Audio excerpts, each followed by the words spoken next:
Good morning, everyone, and welcome to the Sirius Report. My name is Ken Shorjan. I'm here with London Paul. And Paul, a lot has gone on since we have gotten back into the swing of things here.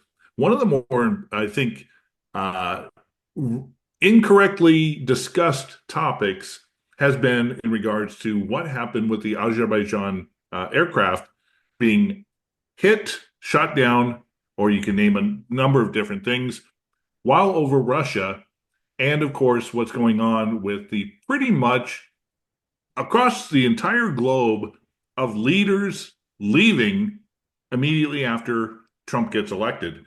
Paul, as always, I want to thank you for being a part of this discussion. And I think we'll start with the aircraft in Azerbaijan first. Yes, well, obviously, thank you, Ken, as well, for joining me today. It's always a pleasure. And we thought this would be a useful discussion because there's a lot of things happening, and it all's kind of just part of the disintegration of the unipolar world and the rise and birth of multipolarity. And some of these events don't actually directly affect or influence the multipolar world, but they're a reaction to this multipolar world.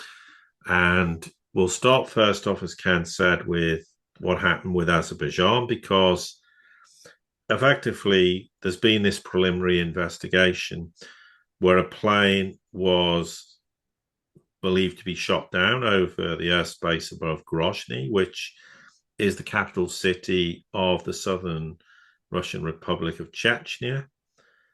It was only closed, obviously, the airspace after this plane was hit. So this Azerbaijan Airlines flight was traveling from the Azerbaijan capital, Baku, to Grozny. It had to make an emergency landing in Kazakhstan on the 25th of December, and 38 people of the 67 people on board died in the crash. Now, the Azerbaijanis have said the Russians are trying to cover up the fact that they were responsible for shooting down this aircraft.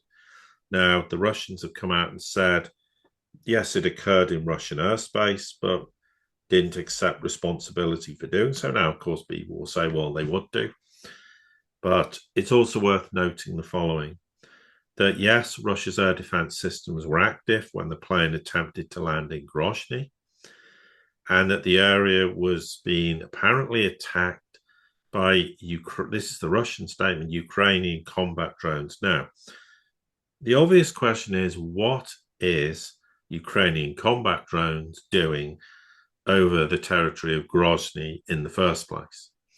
If that is indeed so, you can't rule out the possibility, and we have to stress possibility, that this plane was attacked by Ukrainian combat drones, maybe, and that's what caused the problem, because these combat drones may have mistaken this plane to be a Russian aircraft. We don't know at this point. I mean, the argument is that from the Azerbaijani perspective, well, they should have closed the Russian airspace, or Russia should have closed the airspace over Grozny. I mean, and if there been proper coordination between the armed forces and the civil services of Russia, then the tragedy wouldn't happen. Now, there was people obviously from Azerbaijan, Kazakhstan, Russia, and Kyrgyzstan on the plane. Obviously, they've recovered the black box, so there'll be an investigation. I think at this point in time, I think it's too easy to just blame the Russians for it.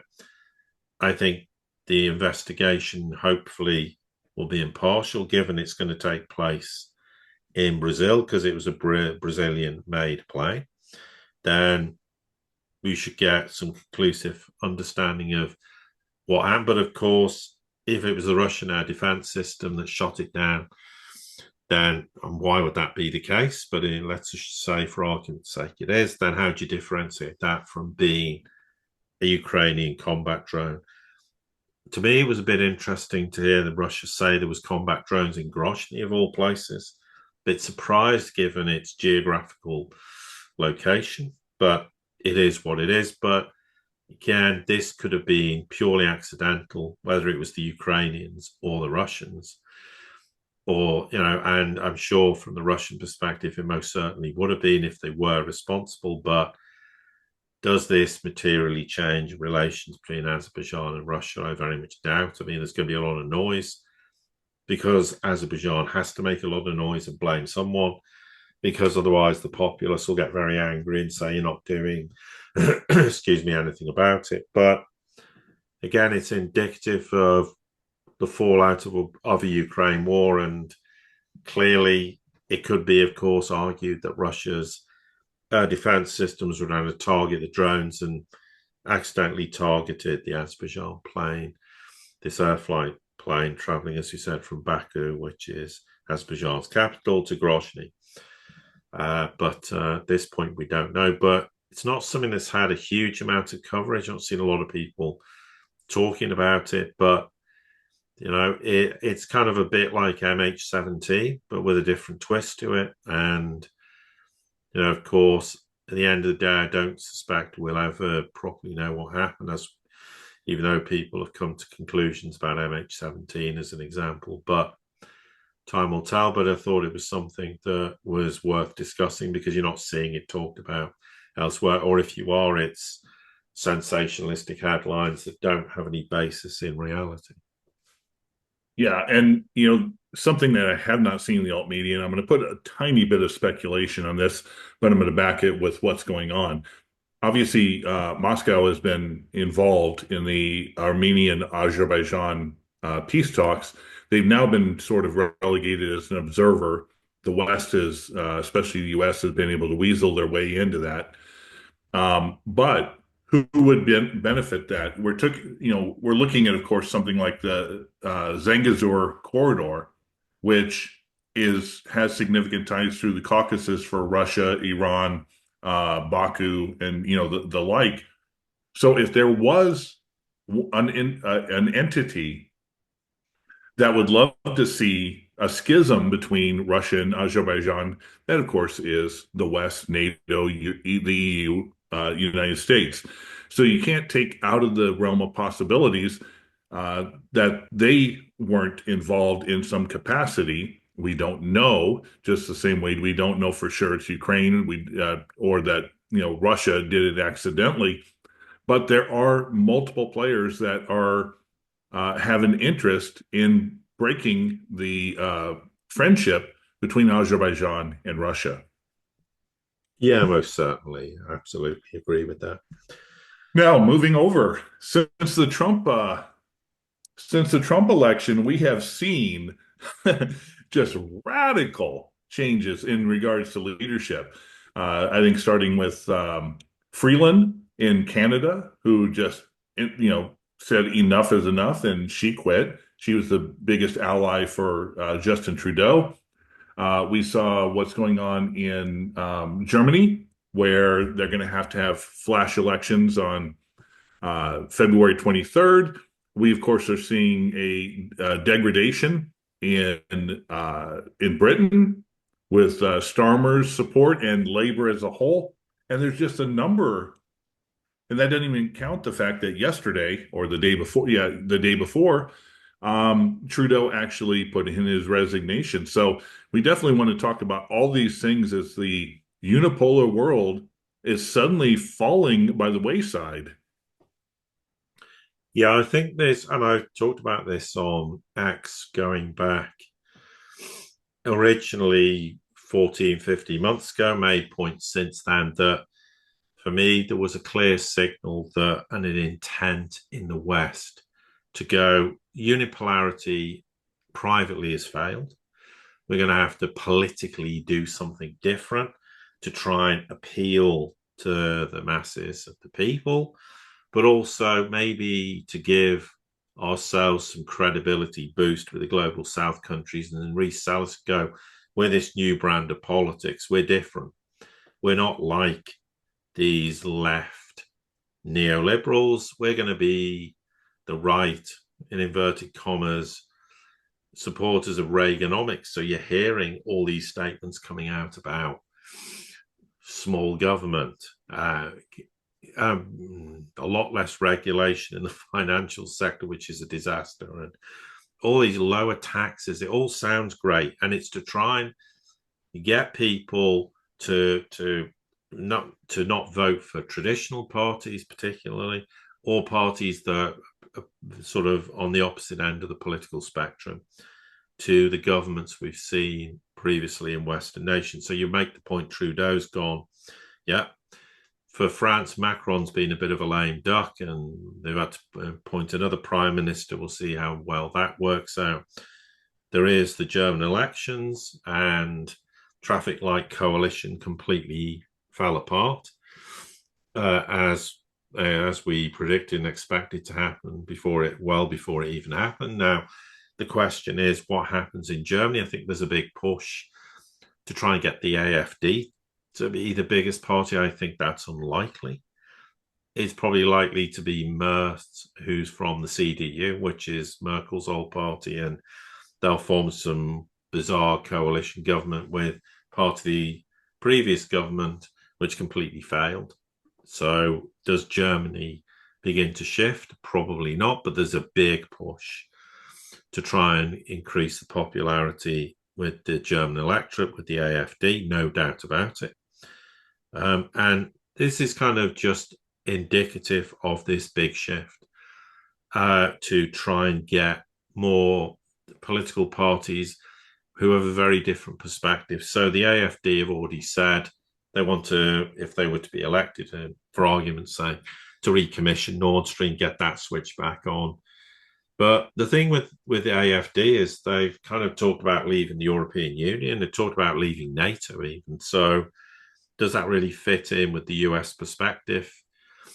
Probably not. But who knows? Maybe Trump's basically idea is, well, NATO's a lame duck. I've had enough of it. We need to end it anyway. So if there are countries in Europe who are very sympathetic with that perspective, then great.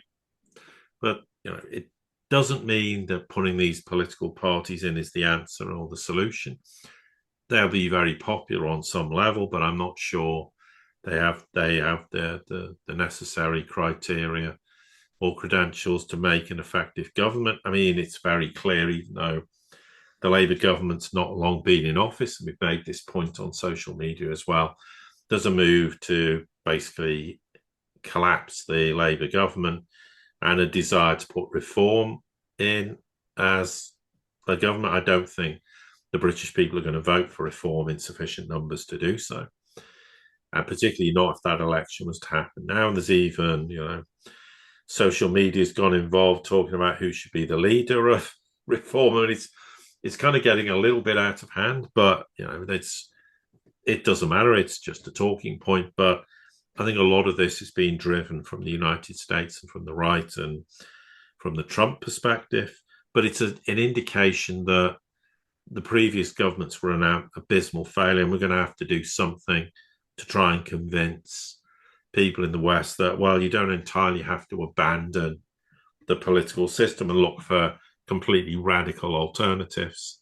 Now, this is why Meloni's popular with the Americans, because Meloni is, with Italy, quite patriotic, but doesn't particularly, and definitely is quite pro-NATO, pro-America, and pro-the EU, and has disappointed a lot of people who thought she would have a very different attitude. And we said from the word go that clearly wasn't going to be the case. But we have all these big political changes happening, but then we have this weird, bizarre situation in Georgia where there was all this coup attempt. It clearly seems to have failed. Whether it tries to rear its ugly head again in the future remains to be seen, but they are kind of very pro-Russian government, not particularly interested in the European Union, although there were talks to try and join the European Union. They seem to have now been thrown into the long grass. Whether that remains the case long term is difficult to say, but that might have been just a hangover from what was left of the Biden administration, who, because it's Russia, we don't want any government in place that's pro-Russia. But we don't know whether that suits the Trump administration. And clearly this big shift, I mean, again, we have to be careful that we're not talking about political parties like they're independent and aren't under the thumb of the Beltway, but there's a change in attitude in the Beltway and in the broader context of special interests, the US, which is why was trying to see this political shift. But we then had the Romanian elections where they decided they didn't like the result, and it was rigged because the Russians rigged it, which of course isn't true either. But it is, in a broader sense, part of this huge shift we're seeing politically across all of Europe. And this is a consequence of a recognition in the West of multipolarity, that we have to take it seriously, but we're going to have to do something to try and sell a new form of governance in the West that people will accept. And also maybe perhaps some of our allies in the global South will start to go, oh, maybe we won't abandon, as they feel abandoned by countries like Saudi, for example, whereas there is a future and you can still be part of the Western camp as well. Well, they'd ideally like them to be part of the Western camp to the detriment of the global South, which isn't going to happen. But it is not a coincidence that all these things are happening. And there's no doubt social media is being used a lot to try and influence and persuade people that there needs to be the end of this kind of leftish, in inverted commas, neoliberalism, and give way to this new form of neoliberalism, which is old neoliberalism because it's Reaganomics. Reaganomics was the original neoliberalism. So it's not really radically changing some things, but it's a recognition that the political system has failed totally in the West. And I think this is why you will start to see things like people walking away very carefully from the green agenda to a large extent. And I don't want to get into the big discussion about sort of wokeism, but I think we're already seeing evidence of countries slightly moving away from that as well. And I think there's going to be some big radical shift politically, and in a year or two's time, people will be talking about things that are no longer on the agenda and not quite understanding why they came about in the first place, but how they've radically disappeared in the process. And I'm going to park that subject because I don't see any value in going into that in great detail. But I think there's evidence that those kind of policy decisions made that was certainly becoming more and more endemic in Western countries might be beginning to tail off and come to an end. Yeah, one of the I think most important things that people have to recognize, and probably Britain is the United States is on somewhat part, is the fact that it doesn't matter about replacing political parties, because Labor replaced a bad conservative party, and they were just as bad. But the fact is that the bureaucracy remains. The same thing with the U.S. We can replace Democrats with Republicans, but very little changes because the bureaucracy remains, and people are looking for something different. That's why reform may not be the end-all be-all answer, but it's different than they're not as controlled as the conservatives or the Labor Party. In the U.S., MAGA is now rewriting the Republican Party the same way that Reagan rewrote the Republican Party and brought in the Blue Dog Democrats, and same way that people like Tulsi Gabbard and RFK, Elon Musk, former Democrats, are coming in because they recognize that their party is no longer what it is. Labor is not what it was. The conservatives, have been more globalist than anything, neocons. So we're seeing all these demands for change. AFD is something that's different. It's much more right on the scale, but it's conservative at its core, at its base. It wants to get back to certain things. Well, the interesting thing is like the bureaucracy, and it comes to Romania. The courts just simply, with no evidence, throw out an election, and for spurious reasons with no evidence. We see this in Georgia, where the president, who was a foreigner, comes and says, you know what, hey, I'm just not going to leave. And she eventually left when they were putting pressure, but the bureaucracy doesn't feel that it has to answer to anybody. And the bureaucracy I'm talking about is the entire Western wide, the unipolar world that's been built up since the end of World War II. And we need these radical different parties and different peoples to break that cycle if they're going to move forward. Otherwise, it's just going to be, hey, meet the new boss, same as the old boss. Your personal lifestyle lives may be a little bit better where you are locally, but nothing changes. And the fact of the matter is in this era, the multipolar world is changing. The West, if it doesn't change, is gonna fall into a pseudo dark ages. Yeah, sorry about that. If you had a strange crash sound, a light bulb exploded. Oh, we didn't hear it on our side. Oh, okay. Well, that's what maybe you won't didn't pick it up. Anyway, it might have picked it up just in case anybody did hear that. But yeah, just I think a final point I want to make is, and what's really still rapidly now becoming a huge problem, and we've talked about this, relates to international terrorism, the risk coming out of Syria, and the perception there is, and why HTS wants Russia there to stay there is because of the fear of ISIS resurfacing. And if ISIS resurfaces, it's not in Russia's interest for that then to grow bigger and then to end up in Afghanistan, which to a little extent it is. And then that feeds into the Caucasus, into Central Asia, and becomes a massive problem. So that's something that is now starting to become a bigger concern for the global south, but also even elements that you may argue are Western sympathetic or Western sympathetic nations. We haven't seen the United States wanting Russia gone. They've, with regards to Syria, had HTS even wants the Iranians to stay and to build relations with them. So this again is just amplifying the fact that developments in the world now are extremely complicated. They're not how they used to be. And the consequence is we're going to see flashpoints potentially, which aren't necessarily what we may have historically perceived them to be, because of clashes with regards to what's going on in Afghanistan. So, for example, with the Taliban fighting ISIS, there's the issue of HTS potentially fighting ISIS in the future. And we're certainly seeing pockets of the threat of terrorism in Central Asia again.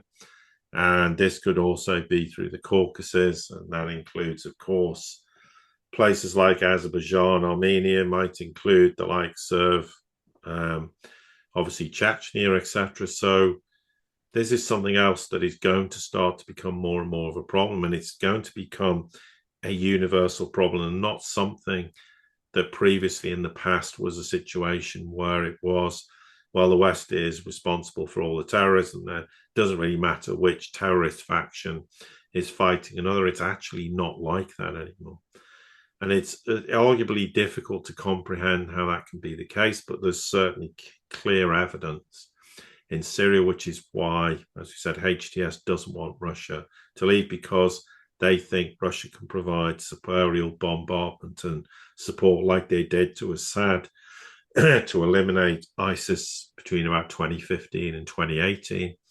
They feel that there could be a necessity for that to be needed again. And to be honest, that would also ultimately be in everybody's interest in Syria, because if ISIS gets out of hand and out of control, it might also disrupt the US's perspective on Syria and the role they're playing there. Currently, it might also affect Turkey's role in that country, and never mind Israeli incursions into southern Syria, as we see now. So because the world is radically changing, we have to look at things in a very different context. And I think today what we've done in this segment is highlight that. There's a lot of other discussion points, but from my perspective, at least, Ken, I think that's a good point to stop. Absolutely. I think the most important thing to push is the chaos is probably going to get a little bit more radical and worse before things get better. They always do. Anyway, Paul, I want to thank you as always for your insight and for being a part of this discussion. Yes, and likewise. And to everybody here at the Sirius Report community, thank you for all of your support. Don't forget to like, share, subscribe, comment, send this out to anybody you think it'd be important to. And until the next time we get together, have a great day.